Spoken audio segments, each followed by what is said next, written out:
মা বলে কথা, মনের কথা তো বুঝতে পেরেই যাবে। গ্লাসে করে চেপটা দিচ্ছে, এরকম মনে যেন তোমার সবসময় হয়। মা মাখা কমে যাচ্ছে, পেঁয়াজ এরকম মুচমুচে করা হয় না। মা আমাকে টাকা দিয়ে দিয়েছে ঘুরতে যাবো, কষা কষা চিকেন। আমি এখন চিকেন আনতে পারিনি, আমার চোখে জল বেরিয়ে যাচ্ছে। গাড়িটা নিয়ে চলে যাই। দরজা খুলে দেখ মাত্র চিকেন এসেছে।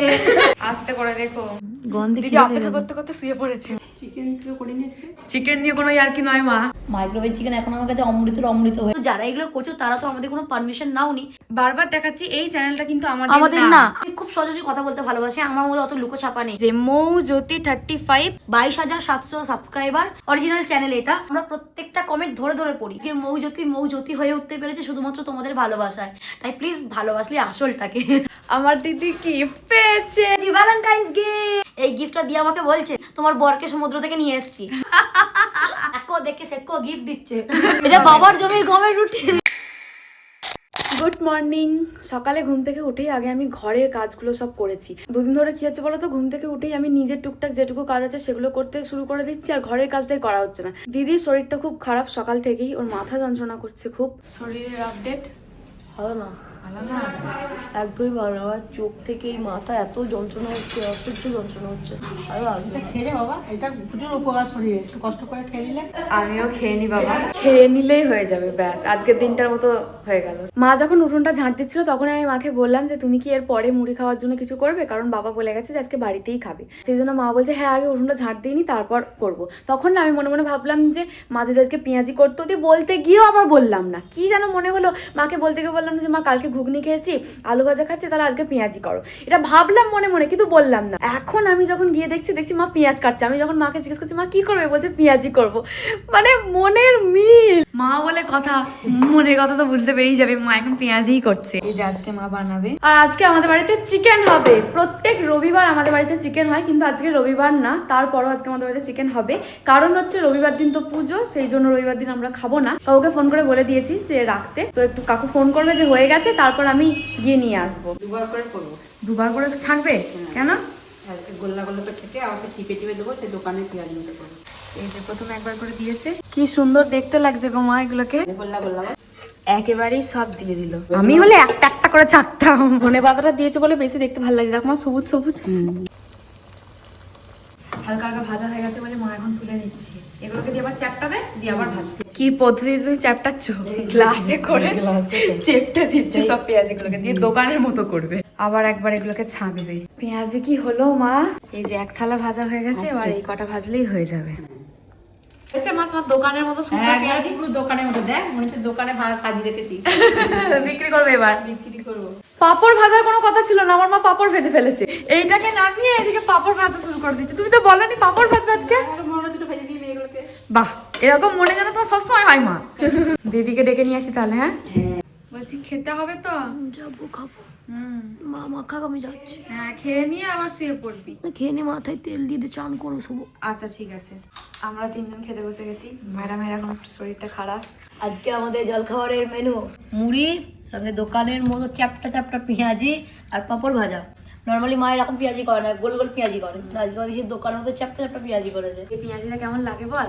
ও হ্যাঁ, আর এখন ধনে পাতা সব দেওয়া আছে। হ্যাঁ কর্মরা হয়েছে না, মুচমুচে চালের গুঁড়ি দিয়েছে না, চালের গুঁড়ি দিয়েছে মা। পেঁয়াজি এরকম মুচমুচে করা হয় না, মুচমুচে চালের গুঁড়ি দিয়েছে বলে। বাহ, চালের গুঁড়ি দিলেই পকোড়াতে মুচমুচ করবে। মা আমাকে টাকা দিয়েছে, এবার যাই চিকেনটা গিয়ে নিয়ে আসি। মাইক্রোওভেনে চিকেন কষা কষাটা খাবো, জিভে জল আসছে। তো একেই একটু ঠান্ডা ঠান্ডা লেগেছে, আবার একটু ঝাল ঝাল মাইক্রোওভেনের চিকেন। আমার পুরো ডান দিক থেকে, ডান মাথার এই দিকটা থেকে কান অসহ্য যন্ত্রণা হচ্ছে। চান টান করে রোদে বসবো, আর মা ক্যাপসিকাম দিয়ে কষা কষা চিকেন। আমি এখন চিকেন আনতে পারিনি, আমার চোখে জল বেরিয়ে যাচ্ছে। আমি যখন যাই তখন ইয়ে করে যাই, সাইকেল করে যাই, কিন্তু আজকে দেখছি দিদি গাড়িটা বাইরে রেখেছে, গাড়িটা নিয়ে চলে যাই। আমায় না চিকেন নিয়ে চলে এসেছি। মাইক্রোওভেনে করবে বলে মা এখানে মশলা করছে, আর এই যে চিকেন আমি খাবো বলে বসে বলতে এখনো স্নান করতে আসবে, তোকে যে বললাম। গিজারটা কাকে চালাতে বলেছিলাম? মাকে। মা বাথরুমে ঢুকেছি, গিজার চলেনি। মাকে বলছি মা তুমি গিজার চালানি, বলছি বুনিকে বলেছিল। আচ্ছা বুনি এসে বলছে মাকে, তাহলে আমি চান করবো না করবো না? তুই কাকে বলেছিলিস? তুই বল। মাকে। তাহলে এখানে তো প্রমাণ মিলে গেল কাকে বলেছিস। সমস্যা সমাধান। দাও মা আমাকে একটা। খুব মিষ্টি খেতে। হ্যাঁ নারকেল কুল, আপেল কুল। এই কুলটা কিন্তু দারুণ খেতে, কুলগুলো সত্যিই খুব মিষ্টি। মাংসকে মশলার সাথে এখন মাখানো চলছে। এবার দরজাটা লাগিয়ে দিতে হবে, একবার একে দাঁড় করাতে হবে। নাও মা, মাঝে দাঁড় করিয়ে রেখেছি। মা ক্যাপসিকাম দিতে ভুলে গেছে, তাই আবার এখনো মাঝপথে অফ করলাম। এবার ক্যাপসিকাম দেওয়া হবে, তারপরে আবার চালু করবো। আগের বারেও মা ভুলে গেছিল এই ক্যাপসিকাম দিতে, দিয়ে বন্ধ করা হয়েছিল, দিয়ে আবার দেওয়া হলো। ক্যাপসিকাম দিলে খুব ভালো লাগে খেতে। আস্তে করে দেখো, হ্যাঁ গরম তো হবেই। এবার ক্যাপসিকামগুলোকে ধুয়ে মা এবার মেশাবে। মিক্সড। এবার শুধু রান্নাটা হওয়ার অপেক্ষা। স্নান হয়ে গেছে, এবার মুখে ফসফস ক্রিম সব লাগাবো, তারপরে চুলে একটু সিরাম দেবো। আর ওইদিকে দেখ দিদি, চিকেনের কত স্মেল বেরোচ্ছে না? গন্ধে দিদি অপেক্ষা করতে করতে শুয়ে পড়েছে, ক্লান্ত হয়ে গেছে। চুলে এবার সিরামটা লাগাবো। এখন বাজে দুপুর 1:50, আমরা এখন ভাত খাবো দুপুরে। কিন্তু চিকেনটা কই মা? চিকেন তো করিনি আজকে। চিকেন করনি আজকে? চিকেনটা কই এখন বার করো মাইক্রোওভেন থেকে? এখন বার করা হয়নি। হ্যাঁ ঠিকই ধরেছি, এই যে এর ভেতরেই এখন চিকেন আছে। প্রতিবারই আমরা চিকেন কষা খাই, কিন্তু আজকে আর চিকেন কষা খাইনি, কারণ দিদির শরীরটা ভালো নেই। ও একদম সেই থেকে বিছানায় শুয়ে, ও খেলো না বলে আমিও আর খেলাম না। ও ঘুমিয়ে গেছে, সেই জন্য ওকে আর ডাকিনি, সেই জন্য আমিও আর খেলাম না, একেবারে ভাত খেতেই ডাকবো। মা এবার চিকেন দিচ্ছে, দিদিকে ঘুম থেকে তুলেছি। ক্যাপসিকামগুলো খুব ভালো লাগে খেতে তরকারিতে, বলো মা? আগে আমরা ক্যাপসিকাম খেতামই না। মাইক্রোওভেন চিকেন এখন আমাদের কাছে বিরাট প্রিয়। মাইক্রোওয়েভ চিকেন এখন আমার কাছে অমৃত হয়ে উঠেছে। ঠান্ডা লেগেছে, ঠান্ডার ঝাল উপরে ঝাল। অসাধারণ। মা ধনেপাতা চাটনি আছে, অল্প দাও ওকে, অতটা দিও না। ভাতটা মাখিয়ে দিয়ে খাবো। আমাদের খাওয়া হয়ে গেছে। এবার আমি আর দিদি হঠাৎ শুয়েছিলাম, শুয়ে আমরা কমেন্ট পড়ছিলাম। কমেন্ট পড়তে পড়তে জানতে পারলাম যে অনেকদিন ধরে অনেকজনই আমাদেরকে বলছো তোমাদের ইউটিউবে কটা চ্যানেল, দুটো দেখতে পাচ্ছি, বুঝতে পারছি না কোনটা সঠিক। আমরা না তখন অতটা বুঝে উঠতে পারিনি, আমরা ভাবছিলাম যে আমাদের তো একটাই চ্যানেল, আমাদের তো আর কোনো চ্যানেল নেই। একজন কমেন্টে নামটা বলেছো মৌজ্যোতি 34, মানে মৌজ্যোতি 34, এই নামটা বলেছো, দিয়ে বলেছো এই নামে নাকি তোমাদের, হ্যাঁ এটা নাকি আসল বলেছো। তখন আমাদের মাথায় কাজ না, তো আমাদের তো মৌজ্যোতি 35। দিয়ে আমরা সার্চ করি যে হ্যাঁ মৌজ্যোতি 34 নামে একটা চ্যানেল খোলা হয়েছে, সেখানে আমাদেরই ভিডিও আপলোড করা হচ্ছে। আমাদের চ্যানেলের নাম মানে মৌজ্যোতি, আসল যে চ্যানেলের নাম সেটা মৌজ্যোতি 34 বা অন্য কিছু নেই। আমাদের ইউটিউবে একটাই চ্যানেল দুগুণের, মৌজ্যোতি 35, মৌজ্যোতি 35 মানে মৌজ্যোতি 35, আর আদার্স কোনো আমাদের চ্যানেল নেই কো। আমরা জানি না এটা কে, এই যে মৌজ্যোতি 34 2.4K সাবস্ক্রাইবার। আমরা সার্চ করেছিলাম এটা বলে, এই যে হুবহু আমাদের ছবি টিপি দেওয়া আছে, এমনকি ওরা ডেসক্রিপশনে যে লেখাটা লিখেছে সেটাও আমাদেরই। 2400 ফলোয়ার্স, 2400 ফলোয়ার্স। তো যারা এগুলো করছো প্লিজ করো না। সবথেকে বড় কথা, ওটাতে কোনো বলা হয়নি যে ফ্যান পেজ বা কিচ্ছু বলা হয়নি, সম্পূর্ণ ইনফ্যাক্ট সবাই বিশ্বাস করে এখানেই কমেন্ট করছে। হ্যাঁ, এখানে অনেক কমেন্ট দেখলাম, এত ভালো ভালো কমেন্ট করেছো, তারা আমাদেরকে ভালোবেসে কমেন্ট করেছো, অথচ সেই দিক থেকে কিন্তু বলা হয়নি যে এটা ফ্যান পেজ, সেখান থেকেও কিন্তু ওখান থেকে কোনো রিপ্লাই আসেনি যে এটা ফ্যান পেজ, এটা আসল পেজ না। আমরা আজকে কমেন্ট পড়তে গিয়ে দেখছি যে ওখানে লিখেছে আমাদের আসল যে চ্যানেল মৌজ্যোতি 35, সেখানে একজন কমেন্ট করেছে যে এটা ওদের আসল পেজ না, ওদের আসল চ্যানেল হচ্ছে মৌজ্যোতি 34। সেখানে আমি আবার তাকে রিপ্লাইও দিয়েছি যে না, আমাদের মৌজ্যোতি 34 বলে কোনো রকম কোনো চ্যানেল নেই, আমাদের মৌজ্যোতি 35। তো যারা এগুলো করছো তারা তো আমাদের কোনো পারমিশন নাওনি। এবার তোমরা যদি মৌজ্যোতি 34-এ কোনো রকম কোনো কিছু খারাপ কমেন্ট পাও, কোনো রকম প্রমোশনাল কিছু খারাপ দিক থেকে যদি কোনো কিছু পাও, তাহলে তার দায় কিন্তু আমাদের নেই, কারণ মৌজ্যোতি 34 বলে আমাদের কোনো চ্যানেল নেই। এই চ্যানেলটা কিন্তু আমাদের না, আমাদের একটাই চ্যানেল মৌজ্যোতি 35। আমরা একবার আমাদের চ্যানেলটাও দেখিয়ে দিচ্ছি, তোমরা প্লিজ তো বিশ্বাস করো না যে এটা আমাদের চ্যানেল, কারণ তোমরা বিশ্বাস করে অনেক সুন্দর সুন্দর কমেন্ট করছো, এত ভালো লাগছে দেখে যে তোমরা এত ভালোবাসো আমাদের, কিন্তু তোমরা তো আসল জায়গায় কমেন্টটা করছো না। যারা হয়তো পেজটা ক্রিয়েট করেছো তারা হয়তো আমাদের ভালোবেসেই করেছো, আমরা ভেবেই নিলাম তোমরা আমাকে ভালোবেসেই আমাদের করেছো, বাট তোমাদের কাছে যখন কমেন্টটা পড়ছে তোমরা তো রিপ্লাই এটুকু অন্তত জানো যে এটা ওদের আসল চ্যানেল না।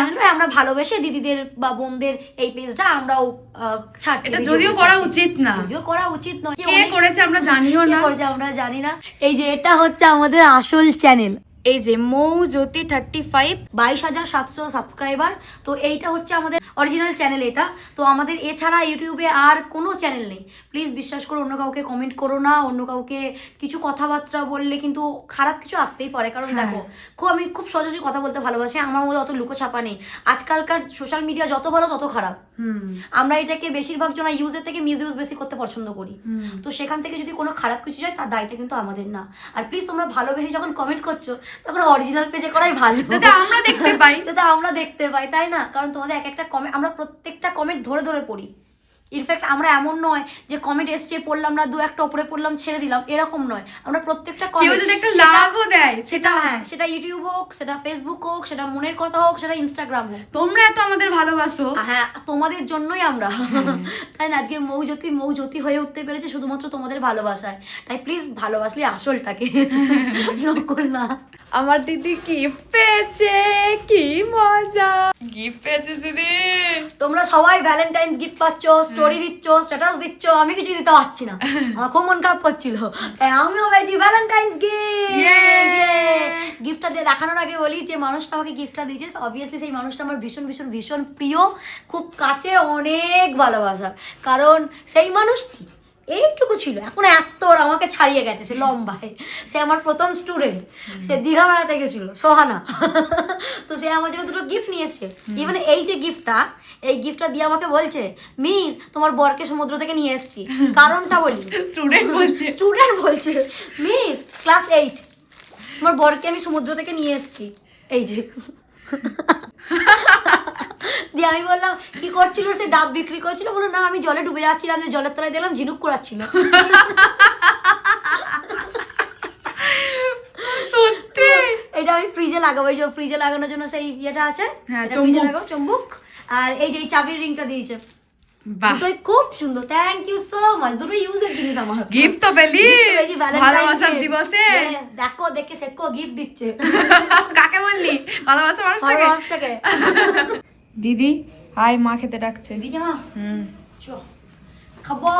আজকে আমাদের রাতের মেনু মাইক্রোওভেন চিকেন, সঙ্গে গরম গরম আটার রুটি। এটা বাবার জমির গমের না, আশীর্বাদ আটা না, এটা বাবার জমি, এটা বাবার জমির গমের রুটি। চলো খাই অমৃত, তাহলে তো স্বাদ একটু আলাদা হবে। বাবার জমির গম মানে সাদা, পুরো পিওর, স্বাদ দেয় না।